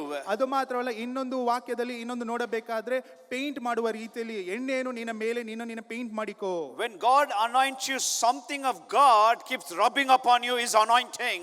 ದೇವರು ನಿನ್ನನ್ನು ಅಭಿಷೇಕಿಸುವಂತ ಸಮಯದಲ್ಲಿ ದೇವರ ಮೇಲೆ ಇರುವಂತ ಕೆಲವು ಕಾರ್ಯಗಳು ನಿನ್ನ ಮೇಲೆ ಅದು ಒರಗಿಕೊಂಡು ನಿನ್ನನ್ನು ಅದು rub ಮಾಡುತ್ತಿರುತ್ತದೆ. Another word for anointing is presence of God. ಇನ್ನೊಂದು ಅರ್ಥ ಅಭಿಷೇಕ ಅಂತ ಹೇಳುವಂತ ಸಮಯದಲ್ಲಿ ದೇವರ ಪ್ರಸನ್ನತೆ. Another word for anointing is Christ overflowing upon you. ಇನ್ನೊಂದು ಅರ್ಥ ಅಭಿಷೇಕ ಅಂತ ಹೇಳುವಂತ ಸಮಯದಲ್ಲಿ ಯೇಸು ಕ್ರಿಸ್ತನು ನಿಮ್ಮಲ್ಲಿ ಅಧಿಕವಾಗಿ ಆತನು ಹೊರಗಡೆ ಬರುತ್ತಿದ್ದಾನೆ, ಸುರಿಸುತ್ತಿದ್ದಾನೆ. Anointing comes in different ways. ಅಭಿಷೇಕ ಎನ್ನುವಂಥದ್ದು ಅನೇಕ ವಿಭಿನ್ನವಾಗಿ ಕಾಣಲ್ಪಡುತ್ತದೆ. Jesus is the baptizer of the Holy Ghost and the fire. ಯೇಸು ಕ್ರಿಸ್ತನು ಆತನು ದೇವರ ಆತ್ಮನಿಂದಲೂ ಅದು ಮಾತ್ರವಲ್ಲ ಪರಿಶುದ್ಧಾತ್ಮನಿಂದಲೂ ಆತನು ದೀಕ್ಷಾಸ್ಥಾನವನ್ನು ಪಡೆದುಕೊಂಡನು. The anointing comes from God. ಅಲ್ಲಿ ಅಭಿಷೇಕ ಎನ್ನುವಂಥದ್ದು ದೇವರಿಂದ ಬರುವಂತದ್ದಾಗಿದೆ. When you read the word of God, ನೀವು ದೇವರ ವಾಕ್ಯವನ್ನು ಓದುವಂತ when you begin ಸಮಯದಲ್ಲಿ to speak in tongues, ನೀವು ಆ ಪವಿತ್ರಾತ್ಮನಿಂದ ಕುರಿತು ನೀವು ಅನ್ಯ ಭಾಷೆಯಲ್ಲಿ when you ಮಾತನಾಡುವಂತ worship ಸಮಯದಲ್ಲಿ and pray, ನೀವು ಪ್ರಾರ್ಥನೆ ಮಾಡಿ ನೀವು ದೇವರನ್ನು ಆರಾಧಿಸುವಂತ the ಸಮಯದಲ್ಲಿ anointing begins to increase in your life. ನಿಮ್ಮ ಜೀವಿತದಲ್ಲಿ ಅಭಿಷೇಕ ಎನ್ನುವಂಥದ್ದು ಅಧಿಕವಾಗಿ ಅದು ಉಕ್ಕುವುದಕ್ಕೆ ಪ್ರಾರಂಭಿಸುತ್ತದೆ. Anointing is not sold in the shop, it comes only from God. ಈ ಅಭಿಷೇಕ ಎನ್ನುವಂಥದ್ದು ಏನೋ ಒಂದು ಮಾರುಕಟ್ಟೆಯಲ್ಲಿ ಸಿಗುವಂತ ವಸ್ತಲ್ಲ, ಇದು ಬರುವಂತದ್ದು ದೇವಾದಿ ದೇವನಿಂದಲೇ ಮಾತ್ರ. When God anoints a person, He separates that person. ದೇವರು ಒಬ್ಬ ವ್ಯಕ್ತಿಯನ್ನು ಅಭಿಷೇಕ ಮಾಡುವುದಾದರೆ ಆ ಒಂದು ವ್ಯಕ್ತಿಯನ್ನು ಈ ಲೋಕದಿಂದ ಆತನು ವಿಭಿನ್ನಪಡಿಸುವಂತವನಾಗಿದ್ದಾನೆ. In the Old Testament we see every man and woman of God was anointed, they were separated unto God. ಅಲ್ಲಿ ನೋಡುತ್ತೇವೆ ಹಳೆಯ ಒಡಂಬಡಿಕೆಯಲ್ಲಿ ಪ್ರತಿಯೊಬ್ಬ ವ್ಯಕ್ತಿಯು ಒಬ್ಬ ಹೆಂಗಸಾಗಿರಬಹುದು ಗಂಡಸಾಗಿರಬಹುದು ಆತನು ದೇವರ ಅಭಿಷೇಕವನ್ನು ಹೊಂದುವಂತ ಸಮಯದಲ್ಲಿ ಆತನು ವಿಭಿನ್ನವಾಗಿ ಬೇರೆ ಜನರಿಗಿಂತ ಆತನು ವಿಭಿನ್ನವಾಗಿ ಆತನು ವಿಂಗಡವಾಗಿದ್ದನು. In the Old Testament there was a 3 major anointing was playing in the Bible. ಅಲ್ಲಿ ಹಳೆಯ ಒಡಂಬಡಿಕೆಯಲ್ಲಿ 3 ಮುಖ್ಯವಾದಂತ ಅಭಿಷೇಕವನ್ನು ಕುರಿತು ಅಲ್ಲಿ ಬರೆಯಲ್ಪಟ್ಟಿದೆ. Elijah, God told Elijah to anoint Elisha to be a prophet. ಅಲ್ಲಿ ಎಲಿಯನಿಗೆ ದೇವರು ಹೇಳಿದರು, ಎಲಿಷನ ಮೇಲೆ ನೀನು ಅಭಿಷೇಕವನ್ನು ಕೊಡಿ, ಯಾಕಂದ್ರೆ ಆತನು ಪ್ರವಾದಿಯಾಗಿ ನಾನು ಮಾಡಲ್ಪಡುತ್ತೇನೆ ಎಂದು. God told Moses to anoint Aaron as a priest. ಅದು ಮಾತ್ರ ಅಲ್ಲ, ದೇವರು ಮೋಶೆಗೆ ಆರೋನನನ್ನು ದೇವ ಸೇವಕನಾಗಿ ನೀನು ಆತನು ಅಭಿಷೇಕಿಸು ಎಂದು ಅಲ್ಲಿ ದೇವರು ಹೇಳಿದರು. And God told Samuel to anoint David as a king. ಅದು ಮಾತ್ರವಲ್ಲ, ಈ ದೇವರು ಸಮುವೇಲನಿಗೆ ದಾವಿದನನ್ನು ಅರಸನಾಗಿ ಅಭಿಷೇಕಿಸು ಎಂದು ಹೇಳಿದರು. So in the Old Testament you see the prophet and the priest and the kings were anointed. ಅಲ್ಲಿ ನಾವು ಹಳೆ ಒಡಂಬಡಿಕೆಯಲ್ಲಿ ನೋಡುತ್ತೇವೆ ಪ್ರವಾದಿಗಳು, ಅದು ಮಾತ್ರವಲ್ಲ ದೇವ ಸೇವಕರು, ಅದು ಮಾತ್ರವಲ್ಲ ಅರಸರು ಸಹ ಅಭಿಷೇಕವನ್ನು ಹೊಂದಿದವರಾಗಿ ಕಾಣಲ್ಪಟ್ಟರು. And in the New Testament we see Jesus had all these 3 anointing upon him. ಆದ್ರೆ ಹೊಸ ಒಡಂಬಡಿಕೆಯಲ್ಲಿ ನೋಡಬೇಕಾದ್ರೆ ಈ 3 ವಿಭಿನ್ನವಾದ ಅಭಿಷೇಕವನ್ನು ಯೇಸು ಕ್ರಿಸ್ತನು ತನ್ನ ಜೀವಿತದಲ್ಲಿ ಹೊಂದಿದ್ದನು. He was called a prophet. ಆತನು ಪ್ರವಾದಿ ಎಂದು ಕರೆಯಲ್ಪಟ್ಟನು. He was a priest. ಅದು ಮಾತ್ರವಲ್ಲ ದೇವರ ಸೇವಕನಾಗಿದ್ದನು. And he was a king. ಅದು ಮಾತ್ರವಲ್ಲ ಆತನು ರಾಜನಾಗಿದ್ದನು. So quickly I will give you few things from the life Jesus was born till he was resurrected. ನಾನು ಯೇಸು ಕ್ರಿಸ್ತನ ಬಗ್ಗೆ ಕೆಲವು ಕಾರ್ಯಗಳನ್ನು ಹೇಳುತ್ತೇನೆ. ಆತನು ಹುಟ್ಟುವುದನಿಂದ ಅದು ಮಾತ್ರ ಪುನರುತ್ಥಾನವಾಗುವ ತನಕ ನಡೆದಂತ ಕಾರ್ಯಗಳ ಮಧ್ಯದಲ್ಲಿ ಹೇಳಿಕೊಡುವುದಕ್ಕೆ ಇಷ್ಟಪಡುತ್ತೇನೆ. When we read in Luke 1st chapter, ನೀವು ಲೂಕನು ಬರೆದ ಸುವಾರ್ತೆ ಮೊದಲನೇ ಅಧ್ಯಾಯವನ್ನು ಓದುವ ಸಮಯದಲ್ಲಿ the angel of the Lord comes and greets Mary. ಅಲ್ಲಿ ದೇವದೂತನು ಬಂದು ಮರಿಯಳಿಗೆ ಕಾಣಿಸಿಕೊಳ್ಳುತ್ತಾನೆ. Okay, you can read verse 31. 31ನೇ ವಾಕ್ಯವನ್ನು ಓದಿಕೊಳ್ಳೋಣ. 1ನೇ ಅಧ್ಯಾಯ, ಲೂಕನು ಬರೆದ ಸುವಾರ್ತೆ 1ನೇ ಅಧ್ಯಾಯ 31ನೇ ವಾಕ್ಯ. ನೀನು ಗರ್ಭಿಣಿಯಾಗಿ ಒಬ್ಬ ಮಗನನ್ನು ಹೆರುವಿ, ಆತನಿಗೆ ಯೇಸುವೆಂದು ಹೆಸರಿಡಬೇಕು. ಆತನು ಮಹಾಪುರುಷನಾಗಿ ಪರಾತ್ಪರನ ಕುಮಾರನೆನಿಸಿಕೊಳ್ಳುವನು. And verse 34. ಇದು ಹೇಗಾದಿತ್ತು, ನಾನು ಪುರುಷನನ್ನು ಅರಿತವಳಲ್ಲವಲ್ಲ ಎಂದು ಕೇಳಿದಕ್ಕೆ ದೂತನು, ನಿನ್ನ ಮೇಲೆ ಪವಿತ್ರಾತ್ಮನು ಬರುವುದು, ಪರಾತ್ಪರನ ಶಕ್ತಿಯ ನೆರಳು ನಿನ್ನ ಮೇಲೆ ಬೀಳುವುದು. And verse 37. ದೇವರಿಂದ ಬರುವ ಯಾವ ಮಾತಾದರೂ ನಿಷ್ಫಲವಾಗುವುದಿಲ್ಲ ಅಂದನು. Here we see angel of the Lord Gabriel comes and greets Mary. ಅಲ್ಲಿ ದೇವದೂತನು ಗಬ್ರಿಯೇಲನು ಬಂದು ಮರಿಯಳಿಗೆ ಆತನು ಸಾಷ್ಟಾಂಗ ನಮಸ್ಕಾರ And he ಇಡಿಸುತ್ತಾನೆ. said, you shall conceive a son ನೀನು ಒಂದು ಮಗುವನ್ನು ಹೆರುವಿ, and you shall name him Jesus. ಆತನಿಗೆ ಯೇಸು ಎಂದು ಹೆಸರಿಡಬೇಕು. And Mary said, how it is possible? ಆಗ ಮರಿಯಳು ಕೇಳುತ್ತಾಳೆ, ಇದು ಹೇಗೆ ಸಾಧ್ಯ? I am a virgin, I know not any man. ನಾನು ಯಾವ ಪುರುಷನನ್ನು ಅರಿತವಳಲ್ಲ. And the Gabriel angel said, when the Holy Spirit comes upon you, it shall happen. ಆಗ ದೇವದೂತನಾಗಿರುವಂತ ಗಬ್ರಿಯೇಲನು ಹೇಳುತ್ತಾನೆ, ಪರಿಶುದ್ಧಾತ್ಮನು ನಿನ್ನ ಮೇಲೆ ಬರುವಂತ ಸಮಯದಲ್ಲಿ ಇದು ನೆರವೇರಲ್ಪಡುತ್ತದೆ. And the Bible says, with God nothing is impossible. ಅದು ಮಾತ್ರವಲ್ಲ, ಸತ್ಯದ ವಾಕ್ಯದಲ್ಲಿ ಬರೆಯಲ್ಪಟ್ಟಿದೆ, ದೇವರಿಂದ ಯಾವುದು ಅಸಾಧ್ಯವಲ್ಲ. The very birth of Jesus Christ was a miracle. ಅಲ್ಲಿ ಯೇಸು ಕ್ರಿಸ್ತನ ಹುಟ್ಟುವಿಕೆಯೇ ಅದು ಒಂದು ಅದ್ಭುತವಾಗಿತ್ತು. The very birth of Jesus was conceived by the power of the Holy ಅಲ್ಲಿ Spirit. ಯೇಸು ಕ್ರಿಸ್ತನು ತನ್ನ ತಾಯಿಯ ಗರ್ಭದಲ್ಲಿ ಕಾಣಿಸಿಕೊಂಡಿದ್ದೆ ಪರಿಶುದ್ಧಾತ್ಮನ ನಾಮದಲ್ಲಿ. If you read in this chapter, ನೀವು ಈ ವಾಕ್ಯವನ್ನು ಓದುವಂತ ಸಮಯದಲ್ಲಿ you will see the first time Gabriel angel comes, ಅಲ್ಲಿ ಮೊದಲನೇದಾಗಿ ಗಬ್ರಿಯೇಲನು ದೇವದೂತನಾಗಿರುವಂತ ಗಬ್ರಿಯೇಲನು it ಬರುತ್ತಾನೆ. gives the first announcement to Zechariah and Elizabeth. ಅದು ಮಾತ್ರವಲ್ಲ, ಜಕಾರ್ಯನಿಗೆ ಮತ್ತು ಎಲಿಜಬೆತಳಿಗೆ ಆತನು ಮೊದಲನೇದಾಗಿ ತನ್ನ ವಾಕ್ಯವನ್ನು ಪ್ರಕಟಿಸುತ್ತಾನೆ. And the second announcement, again the angel of the Lord was come second time, sent from heaven ಪರಲೋಕ ರಾಜ್ಯದಿಂದ ಎರಡನೇ ಬಾರಿ ಇದೇ ದೇವದೂತನು ಬರುತ್ತಾನೆ. to give announcement to Mary that you will have a son. ಯಾಕೆಂದರೆ ಮರಿಯಳಿಗೆ ದೇವರ ಮಾತನ್ನು ಹೇಳುವುದಕ್ಕೋಸ್ಕರ ನೀನು ಒಬ್ಬ ಮಗನನ್ನು ಹೆರುವಿ ಎಂದು. The first time that Gabriel angel came, ಮೊದಲನೇದಾಗಿ ಗಬ್ರಿಯೇಲನು ದೇವದೂತನು ಬಂದನು. it gave announcement to the old barren couple. ಅಲ್ಲಿ ಹಳೆ ಅವರು ವೃದ್ಧರಾಗಿರುವಂತ ಮಕ್ಕಳಿಲ್ಲದೆ ಇರುವಂತ ವೃದ್ಧರಾಗಿರುವಂತ ಗಂಡ ಹೆಂಡತಿಗೆ ಅಲ್ಲಿ ಬಂದು ಗಬ್ರಿಯೇಲನು ಹೇಳುತ್ತಾನೆ. Zechariah and Elizabeth. ಜಕಾರ್ಯನಿಗೆ ಮತ್ತು After ಎಲಿಜಬೆತಳಿಗೆ 6 months, 6 ತಿಂಗಳ ನಂತರ the same angel was sent from heaven.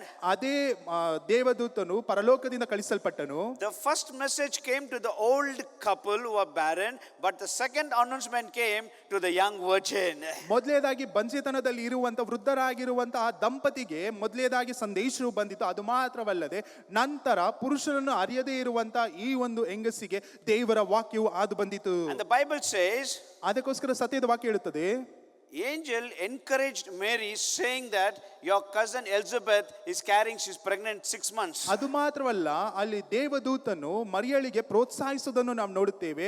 ಈಗಾಗಲೇ ನಿನ್ನ ಸಂಬಂಧಿಕಳಾಗಿರುವಂತ ಎಲಿಜಬೆತಳು ಈಗಾಗಲೇ 6 ತಿಂಗಳ ಗರ್ಭಿಣಿಯಾಗಿದ್ದಾಳೆ ಎಂದು. To show them that if God can do it for her, God can do it for you also, because they were old.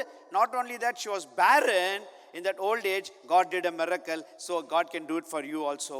ಇದರ ಅರ್ಥ ಏನೆಂದರೆ, ಅಲ್ಲಿ ವೃದ್ಧರಾಗಿರುವಂತವರು ಬಂಜೆತನದಲ್ಲಿ ಇರುವಂತವರಿಗೆ ದೇವರು ಮಾಡುತ್ತಿದ್ದಾನೆ ಅಂತ ಹೇಳುವುದಾದರೆ, ನಿನಗೂ ಸಹ ದೇವರಿಂದ ಆಗುವುದಕ್ಕೆ ಸಾಧ್ಯ ಎಂದು ದೇವರು ತೋರ್ಪಡಿಸುವುದಕ್ಕೆ ಈ ಒಂದು ಕಾರ್ಯವನ್ನು ಮರಿಯಳಿಗೆ ಹೇಳುತ್ತಿದ್ದಾನೆ. And the Bible says, same chapter 137, with God nothing is impossible. ಅದೇ ಅಧ್ಯಾಯ ಲೂಕನು ಬರೆದ ಸುವಾರ್ತೆ 1ನೇ ಅಧ್ಯಾಯ 37ನೇ ವಾಕ್ಯದಲ್ಲಿ ನಾವು ನೋಡುತ್ತೇವೆ, ದೇವರಿಂದ ಒಂದಾದರೂ ಆಗಲಾರದು ಎಂದು ಬರೆಯಲ್ಪಟ್ಟಿದೆ. Yes, with God nothing is impossible. ದೇವರು ಇರುವುದಾದರೆ ಆಗದಿರುವಂತದ್ದು ಆಗುವುದಕ್ಕೆ ಸಾಧ್ಯ. The same announcement came to Abraham and Sarah when they were old. He said, you shall have a child. With God nothing is impossible. ಇದೇ ರೀತಿಯಾದ ಸಂದೇಶವು ಅಬ್ರಹಾಮನಿಗೂ ಮತ್ತು ಸಾರಳಲಿಗೂ ಸಹ ದೇವದೂತನು ಬಂದು ಹೇಳಿದನು. ಯಾಕೆಂದ್ರೆ ದೇವರಿಂದ ಎಲ್ಲವೂ ನೆರವೇರಲ್ಪಡುವುದಕ್ಕೆ ಸಾಧ್ಯ. Same thing we see in the life of Job. Same thing happened.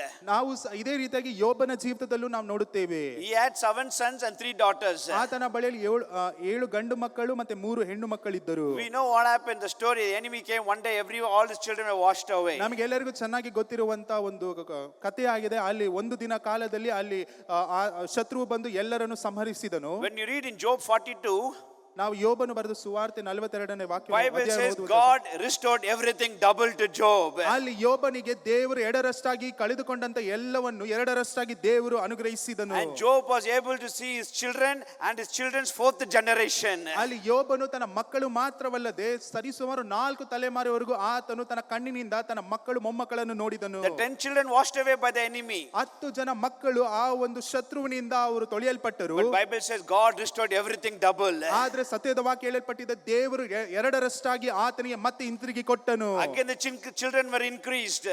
ಮತ್ತೆ ಆತನ ಮಕ್ಕಳು ಮತ್ತೆ ಅಧಿಕವಾಗಿ ಉತ್ಪತ್ತಿ ಆಗುವುದಕ್ಕೆ ಪ್ರಾರಂಭಿಸಿದರು. He saw his children. ಅವರು ತನ್ನ ಮಕ್ಕಳನ್ನು ನೋಡಿದರು. His children's fourth generation he saw. ಅವರ ಮಕ್ಕಳ 4 ತಲೆಮಾರಿನಲ್ಲಿ ಇರುವಂತ ಮಕ್ಕಳನ್ನು ಸಹ ನೋಡಿದನು. That's the power of the Holy Spirit. ಇದು ಪರಿಶುದ್ಧ ಆತ್ಮನ ಶಕ್ತಿಯಾಗಿದೆ. Hallelujah. Hallelujah. Hallelujah. Hallelujah. In the same Luke first chapter, ಅದೇ ಲೂಕನು ಬರೆದ ಸುವಾರ್ತೆ the 1ನೇ Bible ಅಧ್ಯಾಯ says, ಸತ್ಯದ ವಾಕ್ಯ ಹೇಳುತ್ತದೆ, when Elizabeth heard the greetings of Mary, she was filled with the Holy Spirit. ಅಲ್ಲಿ ಮರಿಯಳ ಸಂಗತಿಯನ್ನು ಎಲಿಜಬೆತಳು ಕೇಳಿದ ತಕ್ಷಣ ಆಕೆಯು ಪರಿಶುದ್ಧಾತ್ಮನಿಂದ ತುಂಬಿದವಳಾಗಿ ಕಾಣಲ್ಪಟ್ಟಳು.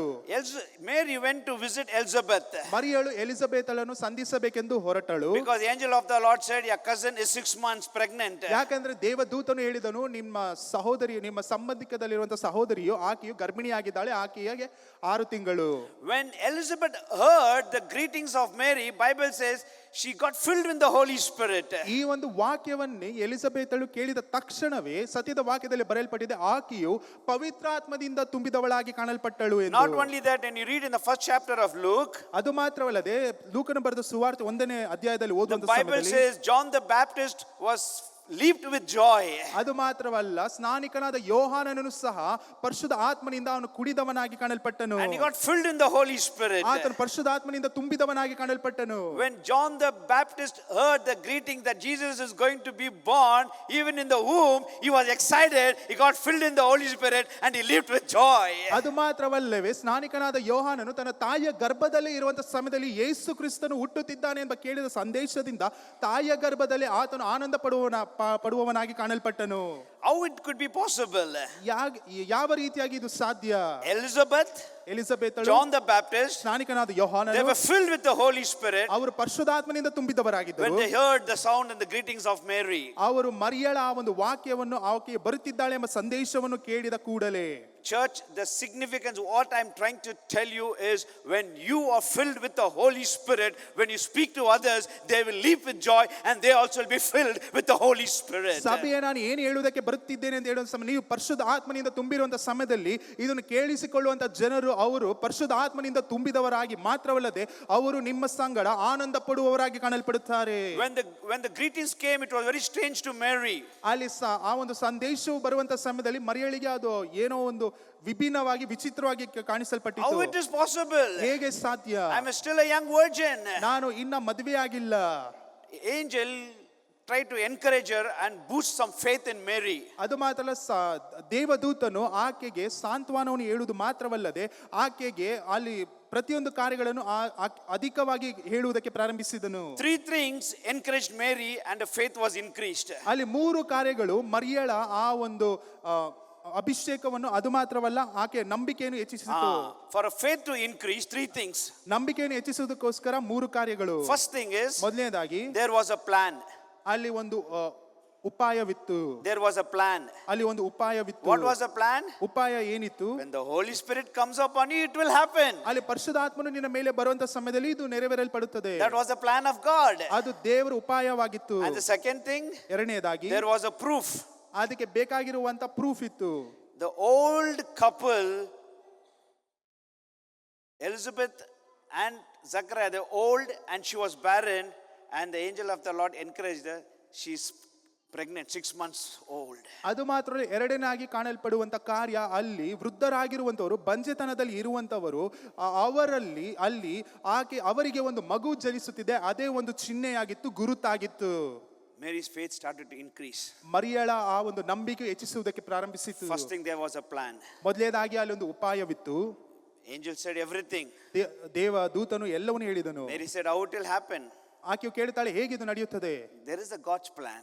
ಅದು ದೇವರ According ಉಪಾಯವಾಗಿದೆ. to God's plan, ದೇವರ ಉಪಾಯದ when the ರೀತಿಯಲ್ಲಿ Holy Spirit comes upon you, you will conceive. ಪರಿಶುದ್ಧಾತ್ಮನಿನ ಮೇಲೆ ಬರುವಂತ ಸಮಯದಲ್ಲಿ ನೀನು ಆ ಮಗುವಿಗೆ ಜನನವನ್ನು ಕೊಡ್ತೀಯ. Mary's faith increased one level. ಅಲ್ಲಿ ಮರಿಯಳ ನಂಬಿಕೆಯು ಒಂದರಷ್ಟಿಗೆ ಅದು ಮೇಲಕ್ಕೆ ಏರಿತು. Second thing, ಎರಡನೇದಾಗಿ there was a proof. ಅಲ್ಲಿ ಬೇಕಾಗಿರುವಂತ ಒಂದು ಗುರುತಿತ್ತು. The angel of the Lord came and said, it happened to your cousin who's old and barren, she's carrying her. ಅಲ್ಲಿ ನಿನ್ನ ಸಹೋದರಿಯು ಆಕೆಯು ವೃದ್ಧರಾಗಿದ್ದಾರೆ, ಅದು ಮಾತ್ರ ಅವರ ಬಂಚಿತನದಲ್ಲಿದ್ದಾರೆ, ಅವರಿಗೆ ಆಗಿದೆ ನೋಡು. First was a plan, ಮೊದಲನೇದಾಗಿ ದೇವರ ಉಪಾಯ, second was a proof, ಅದು ಗುರುತು, ಎರಡನೇದಾಗಿ and ಗುರುತು, third was a power. ಮೂರನೇದಾಗಿ ಶಕ್ತಿ. What was the power? ಶಕ್ತಿ ಏನು? The Bible says, ಸತ್ಯದ ವಾಕ್ಯ ಹೇಳುತ್ತದೆ, with God nothing is impossible. Luke 1:37. ದೇವರಿಂದ ಯಾವುದು ಅಸಾಧ್ಯವಲ್ಲ. Amen. Amen. That's the power of God. ಇದು ದೇವರ ಶಕ್ತಿಯಾಗಿದೆ. With God nothing is impossible. ದೇವರು ನಮ್ಮ ಬಳಿಯಲ್ಲಿ ಇರುವುದಾದರೆ ಯಾವುದು ಅಸಾಧ್ಯವಲ್ಲ. Check your life. ನಿಮ್ಮ ಜೀವಿತವನ್ನು ಪರೀಕ್ಷಿಸಿ ನೋಡಿರಿ. God has a plan in your life. ದೇವರು ಪ್ರತಿಯೊಬ್ಬರ ಜೀವಿತದಲ್ಲಿ ಆತನು ಒಂದು ಉದ್ದೇಶವನ್ನು ಉಪಾಯವನ್ನು For ಇಟ್ಟಿದ್ದಾನೆ. everybody is kept something, there is a plan. ಪ್ರತಿಯೊಬ್ಬರಿಗೂ ಏನೋ ಒಂದು ಕಾರ್ಯವನ್ನು ಇಟ್ಟಿದ್ದಾನೆ, ಉಪಾಯವನ್ನು ಆತನು ಈಗಾಗಲೇ ಮಾಡಿಟ್ಟಿದ್ದಾನೆ. Jeremiah 29:11. ಯೆರೆಮೀಯನು 29:11. God says, I have a plan for you, not to harm you, but to prosper you. ಅಲ್ಲಿ ಒಂದು 29:11 ಬರೆಯಲ್ಪಟ್ಟಿದೆ, ನನ್ನ ಬಳಿಯಲ್ಲಿ ಒಂದು ಉಪಾಯ ಉಂಟು, ಅದು ನಿನ್ನ ಸಮೃದ್ಧಿಗೋಸ್ಕರವೇ ನಾನು ಇಟ್ಟಿದ್ದೇನೆ ಎಂದು. Each one is sitting here, God has a plan for you this year. ಈ ಒಂದು ವರ್ಷದಲ್ಲಿ ಕುಳಿತುಕೊಂಡಿರುವಂತಹ ಪ್ರತಿಯೊಬ್ಬರಿಗೂ ದೇವರ ಉಪಾಯವು ಇದೆ. But Mary said, ಆದ್ರೆ ಮರಿಯಳು ಹೇಳುತ್ತಾಳೆ, whatever you said, I will receive it. ನೀನು ಏನನ್ನು ಹೇಳುತ್ತೀಯೋ ಅದು ನಾನು ಸ್ವೀಕರಿಸುತ್ತೇನೆ. Whatever God has spoken through your prophet, through your pastor, you will receive what he has spoken 31st night. ದೇವರು ನಿಮ್ಮ ದೇವ ಸೇವಕರ ಮುಖಾಂತರ ಏನನ್ನು ಮಾತನಾಡಿದ್ದಾರೋ ಅವರು ಅದನ್ನು ಪ್ರವಾದನೆ ರೂಪದಲ್ಲಿ ನೀವು ಸ್ವೀಕರಿಸಿಕೊಳ್ಳಿರಿ. She received the word. ಆಕೆಯು ದೇವರ ವಾಕ್ಯವನ್ನು ಸ್ವೀಕರಿಸಿದಳು. Check your life. ನಿಮ್ಮ ಜೀವಿತವನ್ನು ಪರೀಕ್ಷಿಸಿ ನೋಡಿರಿ. Second thing, ಎರಡನೆಯದಾಗಿ proof. ಗುರುತು. See your life. ನಿಮ್ಮ ಜೀವಿತವನ್ನು ನೋಡಿರಿ. From where to where God has lifted you up. ಎಲ್ಲಿಂದ ಎಲ್ಲಿಯವರೆಗೆ ದೇವರು ನಿಮ್ಮನ್ನು ಕರೆದುಕೊಂಡು ಬಂದು ಉನ್ನತ ಸ್ಥಿತಿಗೆ ಇಟ್ಟಿದ್ದಾನೆ ಎಂದು. Before I would come to Christ, I had nothing. ನಾನು ಯೇಸು ಕ್ರಿಸ್ತನನ್ನು ಅರಿಯುವುದಕ್ಕಿಂತ ಮುಂಚಿತವಾಗಿ ನನ್ನ ಜೀವಿತದಲ್ಲಿ ಏನೂ ಇರಲಿಲ್ಲ. After I met Christ, ನಾನು ಯೇಸು ಕ್ರಿಸ್ತನನ್ನು ಸಂಧಿಸಿದ ನಂತರ, after I followed the plan of God, ನಾನು ದೇವರ ಉದ್ದೇಶವನ್ನು ಉಪಾಯವನ್ನು ನಾನು ಆ ಒಂದು ಮಾರ್ಗದಲ್ಲಿ ನಡೆಯುವಂತ I ಸಮಯದಲ್ಲಿ can give you proof. ನಾನು ಇದಕ್ಕೆ ಬೇಕಾದಂತ ಗುರುತುಗಳನ್ನು ಚಿಹ್ನೆಗಳನ್ನು God has ಕೊಡಬಹುದು. blessed me with a good family, with a good house and a nice ministry to serve him. ದೇವರು ನನಗೆ ಒಂದು ಉತ್ತಮವಾದ ಮನೆಯನ್ನು ಕೊಟ್ಟಿದ್ದಾರೆ, ಉತ್ತಮವಾದ ಕುಟುಂಬವನ್ನು ಕೊಟ್ಟಿದ್ದಾರೆ, ಅದು ಮಾತ್ರ ಅಲ್ಲ ಉತ್ತಮವಾದ ಸೇವೆಯನ್ನು ದೇವರು ಕೊಟ್ಟು ನನ್ನನ್ನು ಆಶೀರ್ವದಿಸಿದ್ದಾರೆ. Don't look what you don't have, see what God has already done in your life. That is the proof. ಏನು ಇಲ್ಲವೋ ಅದನ್ನು ನೋಡುವುದಕ್ಕೆ ನೀವು ಇಷ್ಟಪಡಬೇಡಿರಿ. ಈಗಾಗಲೇ ದೇವರು ನಿಮ್ಮ ಜೀವಿತದಲ್ಲಿ ಏನನ್ನು ಮಾಡಿದ್ದಾನೋ ಅದನ್ನು ನೋಡಿರಿ, ಯಾಕೆಂದ್ರೆ ಅದು ದೇವರು ನಿಮಗೆ ಮಾಡಿರುವಂತ ಗುರುತಾಗಿದೆ. Suppose ಒಂದು ವೇಳೆ if like Mary you are saying, how it will happen, how it is possible, ಮರಿಯಳು ಹೇಳುವ ರೀತಿಯಲ್ಲಿ ಇದು ಯಾವ ರೀತಿಯಾಗಿ ನಡೆಯುತ್ತದೆ, ಹೇಗೆ ಸಾಧ್ಯ, I have so much problem, ನನ್ನಲ್ಲಿ ಅನೇಕ ಸಮಸ್ಯೆಗಳುಂಟು, I have so much debts, ನನ್ನ ಬಳಿ ಅನೇಕ ಸಾಲಗಳುಂಟು, I'm struggling, I have so much pain and difficulties, ನಾನು ಕಷ್ಟಪಡುತ್ತಿದ್ದೇನೆ, ನನ್ನ ಬಳಿಯಲ್ಲಿ ಬಹಳ ನೋವುಂಟು, how it will happen? ಹೇಗೆ ನಡೆಯುತ್ತದೆ? The answer is when the Holy Spirit comes upon you, everything will change. ಇದಕ್ಕೆ ಉತ್ತರ ಪರಿಶುದ್ಧಾತ್ಮ ನಿಮ್ಮ ಮೇಲೆ ಬರುವಂತ ಸಮಯದಲ್ಲಿ ಎಲ್ಲವೂ ಬದಲಾಗುತ್ತದೆ. Amen. Amen. If the Holy Spirit can make the old barren womb to bring a spring of life, ಈ ಒಂದು ಬಂಜೆ ಆಗಿರುವ ವೃದ್ಧರಾಗಿರುವಂತ ಜೀವಿತದಲ್ಲಿ ಅವರನ್ನು ಮುಟ್ಟಿ ಅವರಿಗೆ ಮಗು ಆಗುವಂತೆ ದೇವರು ಮಾರ್ಪಡಿಸುವುದಾದರೆ, the same Holy Spirit certainly can make a young virgin also to bring a spring of life. ಅದೇ ರೀತಿಯಾಗಿ ಮದುವೆ ಆಗದೇ ಇರುವಂತ ಹೆಣ್ಣು ಮಗಳಿಗೂ ಸಹ ದೇವರು ಮಾಡುವುದಕ್ಕೆ ಸಾಧ್ಯ. Do you understand what I'm saying? ನಿಮಗೆ ಅರ್ಥವಾಗುತ್ತಿದೆ ಎಂದು ನಾವು ಭಾವಿಸುತ್ತೇವೆ. If God can do a miracle and bring life to the dead womb, God is also possible to bring life into that young virgin. ಅದು ಮಾತ್ರ ಅಲ್ಲ, ಬಂಜೆತನದಲ್ಲಿ ಕಾಣಲ್ಪಡುವಂತ ಆ ಒಂದು ಮಗಳ ಜೀವಿತದಲ್ಲಿ ದೇವರು ಅಲ್ಲಿ ಒಂದು ಮಗುವನ್ನು ಕೊಡುವುದಾದರೆ, ಅದೇ ರೀತಿಯಾಗಿ ಈಗಾಗಲೇ ಯಾವ ಗಂಡಸನ್ನು ಅರಿಯದೇ ಇರುವಂತ ಆ ಮಗಳಿಗೂ ಸಹ ದೇವರು ಅಲ್ಲಿ ದೇವರ ಮಗನನ್ನು ಕೊಡುವುದಕ್ಕೆ ಆತನಿಂದ ಸಾಧ್ಯ. Amen. Both are impossible. ಇದು ಎರಡು ನಡೆಯದೇ ಇರುವಂತ ಅಸಾಧ್ಯವಾಗದೇ ಇರುವಂತ ಕಾರ್ಯಗಳು. Elizabeth was barren, ಯಾಕಂದ್ರೆ ಮೊದಲೇದಾಗಿ ಆಕೆಯು ಗರ್ಭ ಧರಿಸಕ್ಕೆ ಆಗದೇ ಇರುವಂತ ಬಂಜೆತನದಲ್ಲಿ very old, ಅವರು ಬಹಳ ವೃದ್ಧರಾಗಿದ್ದರು. but life came. ಆದ್ರೆ ಅಲ್ಲಿ ಜೀವವು ಬಂದಿತು. Young virgin Mary, ಇಲ್ಲಿ ನೋಡ್ಬೇಕಾದ್ರೆ ಯಾವ ಗಂಡಸನ್ನು ಅರಿಯದೇ ಇರುವಂತ ಒಂದು No ಹುಡುಗಿ, man. ಯಾವ ವ್ಯಕ್ತಿಯನ್ನು ಅರಿಯದೇ ಇರುವಂತ She ಹುಡುಗಿ, never had relationship with any man, ಯಾರ ಸಂಗಡಲೂ ಸಂಬಂಧ ಇರದೇ ಇರುವಂತ ಒಂದು ಹುಡುಗಿ, but conceived by the Holy Spirit. ಆದ್ರೆ ಪರಿಶುದ್ಧಾತ್ಮನ ಮುಖಾಂತರವಾಗಿ ಆಕೆಯು ಗರ್ಭ ಧರಿಸಿದಳು. In the midst of all this, ಇದರೆಲ್ಲದರ ಮಧ್ಯದಲ್ಲಿ I like that verse in 137 Bible says, with God nothing is impossible. ನನಗೆ ಬಹಳ ಸುಂದರವಾಗಿ ಇಷ್ಟವಾಗುವಂತ ಒಂದು ವಾಕ್ಯ, ಲೂಕನು ಬರೆದ ಸುವಾರ್ತೆ 1ನೇ ಅಧ್ಯಾಯ 37ನೇ ವಾಕ್ಯ, ದೇವರಿಂದ ಅಸಾಧ್ಯವಾದದ್ದು ಒಂದೂ ಇಲ್ಲ. Amen. Amen. Whether old or young, God can do it. ವೃದ್ಧರಾಗಿರಬಹುದು, ಇಲ್ಲವಾದ್ರೆ ಯವನಸ್ಥರಾಗಿರಬಹುದು, ದೇವರಿಂದ ಎಲ್ಲವೂ ಸಾಧ್ಯ. For God, whether it's a dead womb or young virgin, God can do a miracle, bring life there. ದೇವರಿಗೆ ಆ ಒಂದು ವೇಳೆ ವೃದ್ಧರಾಗಿರಬಹುದು, ಇಲ್ಲವಾದ್ರೆ ಯವನಸ್ಥರಾಗಿರಬಹುದು, ಅವರ ಬಂಜೆತನದಲ್ಲಿರಬಹುದು, ಇಲ್ಲವಾದ್ರೆ ಯಾವ ಪುರುಷನನ್ನು ಅರಿಯದೇ ಇರಬಹುದು, ಆದ್ರೆ ದೇವರಿಂದ ಜೀವವನ್ನು ತರುವುದಕ್ಕೆ ಆತನಿಂದ ಸಾಧ್ಯ. God did not scratch, oh, you are very old, I cannot do anything. Oh, you are still a young virgin, I cannot do anything. He did not scratch his head. ದೇವರು ಏನೋ ತನ್ನ ತಲೆಯನ್ನು ಕೆದರಿಕೊಳ್ಳುವ ರೀತಿಯಲ್ಲಿ ಯಾವುದನ್ನು ಮಾಡಲಿಲ್ಲ. ಅಯ್ಯೋ, ನಿನಗೆ ವಯಸ್ಸಾಗಿದೆ, ನೀನು ಬಂಜೆತನದಲ್ಲಿದೆಯಾ, ನಿನ್ನಿಂದ ಆಗುವುದಿಲ್ಲ, ಅಯ್ಯೋ ನೀನು ಇನ್ನು ಯಾವ ಪುರುಷನನ್ನು ಅರಿಯಲಿಲ್ಲ, ನಿನಗೆ ಈ ರೀತಿಯಾಗಿ ಮಾಡೋದಕ್ಕೆ ಸಾಧ್ಯವಿಲ್ಲವೆಂದು ದೇವರು ಎಂದಿಗೂ ಹೇಳಲಿಲ್ಲ. You're an old couple, ನೀವು ವೃದ್ಧರಾಗಿರುವಂತ ಒಂದು ದಂಪತಿ ಆಗಿರಬಹುದು, I will do a miracle. ನಾನು ನಿಮಗೋಸ್ಕರ ಅದ್ಭುತವನ್ನು ಮಾಡುತ್ತೇನೆ. You're a young virgin, ನೀನು ಯೌವನದಲ್ಲಿರುವಂತ by the power ಮಗಳಾಗಿರಬಹುದು, of the Holy Spirit, I will do it. ಈ ಪರಿಶುದ್ಧಾತ್ಮನ ಬಲದಿಂದ ನಾನು ಮಾಡುತ್ತೇನೆ. Because I have a plan. ಯಾಕಂದ್ರೆ ನಿಮಗೋಸ್ಕರ ನಾನು ಒಂದು ಉದ್ದೇಶವನ್ನು ಇಟ್ಟಿದ್ದೇನೆ. I want to bring my son into this world. ಯಾಕಂದ್ರೆ ನನ್ನ ಮಗನನ್ನು ಈ ಲೋಕಕ್ಕೆ ನಾನು ಕರೆದುಕೊಂಡು ಬರಬೇಕು. For God ದೇವರಿಗೆ to raise the dead Lazarus or a woman who's sleeping, Jesus said she's sleeping, did not make any difference. ದೇವರಿಗೆ ಯೇಸು ಕ್ರಿಸ್ತನಿಗೆ ಅಲ್ಲಿ ಮರಣವನ್ನು ಹೊಂದಿರುವಂತ ಲಾಜರನ್ನು ಎಬ್ಬಿಸುವುದಕ್ಕೂ, ಅದು ಮಾತ್ರವಲ್ಲ ಮಲಗಿದ್ದಾಳೆ ಎಂದು ಹೇಳಿದಂತ ಆ ಮಗುವನ್ನು ಎಬ್ಬಿಸುವುದಕ್ಕೂ ಯಾವುದರಲ್ಲೂ ವ್ಯತ್ಯಾಸ ಕಾಣಲಿಲ್ಲ ಆತನಿಗೆ. When Lazarus was dead, ಅಲ್ಲಿ ಲಾಜರನು ಮರಣವನ್ನು ಹೊಂದಿದ್ದಾನೆ. Jesus told the disciples, I'm going to wake him up. ಯೇಸು ಕ್ರಿಸ್ತನು ಹೇಳುತ್ತಾನೆ ತನ್ನ ಶಿಷ್ಯರಿಗೆ, ನಾನು ಹೋಗಿ ಅದನ್ನು ಎಬ್ಬಿಸುತ್ತೇನೆ ಎಂದು. When Jairus' daughter died, Jesus said she is sleeping. ಅಲ್ಲಿ ಯಾಹಿರನ ಮಗಳು ಆಕೆಯು ಮರಣವನ್ನು ಹೊಂದಿರುವಂತ ಸಮಯದಲ್ಲಿ ಯೇಸು ಕ್ರಿಸ್ತನು ಹೇಳುತ್ತಾನೆ ಆಕೆಯು ನಿದ್ದೆ ಮಾಡುತ್ತಿದ್ದಾಳೆ. So Jesus does not make any difference. ಅಲ್ಲಿ ಯೇಸು ಕ್ರಿಸ್ತನಿಗೆ ಇದು ವ್ಯತ್ಯಾಸವಾಗಿ ಕಾಣಲ್ಪಡಲಿಲ್ಲ. Hallelujah. Hallelujah. Hallelujah. Hallelujah. The spirit of life will come inside. ಅಲ್ಲಿ ಪರಿಶುದ್ಧಾತ್ಮನೆ ಎನ್ನುವಂತ ಆ ಒಂದು ಜೀವನವು ಆತನ ಒಳಗಡೆ ಇದೆ. The first thing, ಮೊದಲನೇದಾಗಿ when you see in the life of Jesus, this birth itself is a miracle. ನಾವು ಯೇಸು ಕ್ರಿಸ್ತನ ಜೀವಿತವನ್ನು ನೋಡುವಂತ ಸಮಯದಲ್ಲಿ ಆತನು ಹುಟ್ಟಿದ ದಿನವೇ ಅದು ಒಂದು ಅದ್ಭುತವಾಗಿದೆ. The second thing we see, ಎರಡನೇದಾಗಿ ನೋಡುತ್ತೇವೆ, he grew up ಆತನು ಬೆಳೆದು ಬಂದನು, and he came into public.